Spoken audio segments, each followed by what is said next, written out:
안녕하세요. 핑크팬더 이재범입니다. 오늘은 OECD 경기 순행지수를 활용해 경기 순환 읽어보기 함께 보도록 하겠습니다.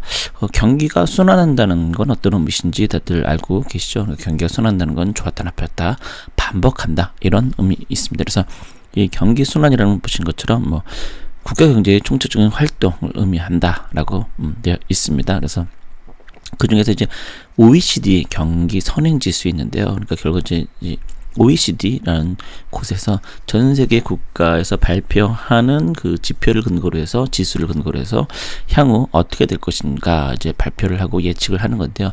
이런 것들이 다양하게 있습니다. 그 중에서도 그나마 가장 좀 믿을만하다, 그래도 좀 신뢰가 있다 이런 것들이 선행지수입니다. 이거는 꼭 OECD뿐만 아니라 한국에서도 네 그렇다라고 보시면 될 듯합니다. 그래서 전체적으로 뭐 이거를 근거로 해서 3개월, 6개월 후에 향후 경기 흐름이 어떨 것이다라는 걸 예측한다 이렇게 볼 수 있습니다. 그 중에서도 특히 이제 진폭 조정 지수가 이제 가장 대표적인, 그러니까 진폭이 어느 정도 되느냐 이걸 근거로 한다라고 보시면 됩니다. 그래서 OECD 경기 선행 지수를 어떻게 활용하느냐 보시면 이제 이렇게 확장과 위축, 그러니까 지금 확장이 될 것이냐 위축이 될 것이냐 이런 것들을 보신다라고 보시면 됩니다. 이거를 이제 4단계로 보려면 확장, 둔화, 위축, 회복. 네, 이렇게 또 구분한다라고 보시면 되겠습니다. 다만 이제 이런 것들을 볼 때 1, 2개월 전에 기반으로 발표를 되기 때문에 3개월, 6개월 후를 하는 건 좀 무리가 있지 않나라는 얘기가 있고요. 또 하나는 이것들은 대부분 이제 정량적 방법이군요. 그러니까 정량적 방법이라고 하면 다양한 데이터를 볼 수 있는 건데 이거를 정성적 방법은 좀 힘들다. 그러니까 정성적 방법이라는 것은 그 정량적 방법을 데이터를 가지고 어떻게 예측해서 그 이야기를 하느냐. 그러니까 상당히 많은 그 인간의 감 이런 것들이 좀 들어가겠죠. 그런 면에서는 좀 부족하다. 너무 어떻게 보면 또 당연하다 할 수 있겠습니다. 그래서 경기 순환이라는 것은 말씀드린 것처럼 실물 경제, 금융 부분, 부분들이 이제 종합적으로 경제가 어떻게 움직일 것인가라는 것을 말씀드릴 수 있겠습니다. 그래서 보시는 것처럼 저점, 정점, 저점이 또 다시 그러니까 계속 이제 좋아할 때, 나쁠 때, 좋을 때, 나쁠 때 이렇게 그런 것들을 이렇게 반복된다라고 볼 수 있습니다. 그래서 이제 회복, 확장, 둔화, 위축, 확장 공명, 위축 공명, 순환주기. 그러니까 결국 경기라는 것은 늘 좋을 때도 없고요, 늘 나쁠 때도 없습니다. 좋을 때가 있으면 나쁠 때가 있고, 나쁠 때가 있으면 좋을 때가 있습니다. 다만 그 좋을 때와 그 나쁠 때의 기간이 어느 정도냐. 그러니까 좋을 때가 길 수도 있고 짧을 수도 있고요. 나쁠 때가 길 수도 있고 짧을 수도 있죠. 그러니까 그 기간이 어떻게 되느냐에 따라서 좀 잘한다 못한다 이렇게 구분하면 되지 않을까 생각을 하시면 될 듯합니다. 그래서 경기 확장 국면에는 여기다 있는 수요 공급 압력 확대로 물가가 오르고 금융시장에서는 경기에 대한 낙관론이 확대되면서 금리와 주가가 상승하는 경향이 있습니다. 그래서 실제로 보시는 것처럼 경기 금융이 확장일 때는 다 올라갑니다. 올라가. 그리고 경기 금융이 위축일 때는 다 떨어지는 걸로 현재 나와 있죠. 그래서 결국에는 이런 경기 순환을 근거로 해서 현재 어느 정도 위치가 있다 그러면 향후에 이런 일이 벌어질 것이다. 그럼 그에 따라서 경제가 좋다 나쁘다. 그럼 그에 따라서 뭐 투자하는 사람 관점에서 투자를 해야 되겠다. 좀 쉴 타임이다. 이런 것들을 예측한다라고 보시면 되겠습니다. 그래서 이런 걸 하는 국가들이 이렇게 많이 있습니다. 당연히 한국도 포함이 되어 있죠. 그래서 보시면 진폭 조정 지수, 그래서 장기 추세를 제거하고 최근 수치의 가중치를 두는 지수로서 경기 국면을 판단할 때 일반적으로 활용하는 지수이다. 그러니까 이런 것들은 뭐 약간 이제 제가 하는 게 조정을 좀 해야죠. 왜냐면 데이터 그대로 하면은 좀 예측이 갑자기 많아지거나 적어질 때 오류가 날 수가 있으니까요. 네.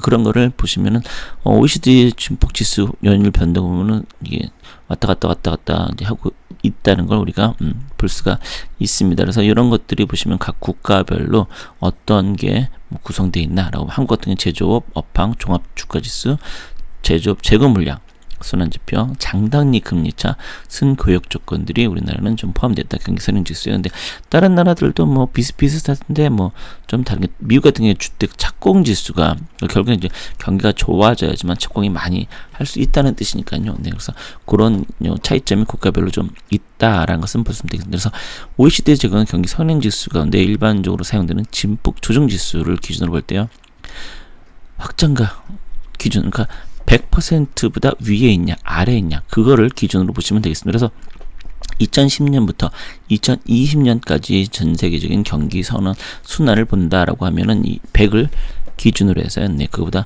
위에 있을 때가 있고 아래에 있을 때가 있는데 그러시면 2018년의 정점이었다가 현재 계속 둔화되는 추세에다가 위축까지 갔습니다. 근데 보면 그 이전의 위축, 네, 위축이라는 게 결국은 이제 밑이죠. 네, 100. 네, 100 밑이 19년부터 계속 내려갔었는데 그래서 20년에 좀 올라가려고 하던 추세에 확 꺾였다.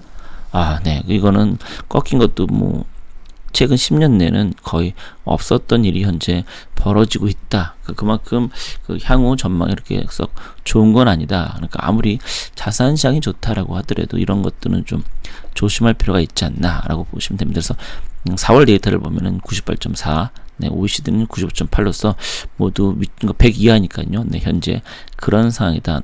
그리고 한국 지수 같은 경우에도 네, 이런 식으로 현재 되고 있다는 것들을 좀 볼 수 있겠습니다. 그래서 4월 데이터를 볼 때는 향후 3개월인 7, 10월까지는 위축 국면이다. 이런 식으로 현재 해석하는 계속해서 좋을 리는 없다는 거. 솔직히 뭐 이걸 보지 않더라도 현재 코로나 이런 거라서 뭐 좋을 것 같지는 않아 보이죠. 네, 그렇게 보시면 되겠습니다. 그래서 이런 것들을 통해서 네, 현재 있다는 거 좀 이렇게 간단하게 좀 보시면 되지 않을까 생각되고요. 그래서 이렇게 OECD 공식 사이트에는 이렇게 나와 있습니다. 이거를 직접 보고 싶다. 그러면 OECD.org로 들어가시면 거기서 요 사이트 한번 눌러볼까요? 요 사이트로 네, 들어가면은 이렇게 나오니까요. 요거를 근거로 해서 네, 보시면 될 듯합니다. 이렇게 보시는 것처럼 네, 이렇게 네, 나옵니다. 네, 그래서 보시는 것처럼 요렇게 해서 네, 보신다라고 하면 네, 이런 것들이 좀 있으니까요. OECD 이런 걸로 통해서 이렇게 2018년부터 현재 쭉 내려간다라고 하면은 2020년 5월까지 현재 지수가 발표가 되어 있습니다.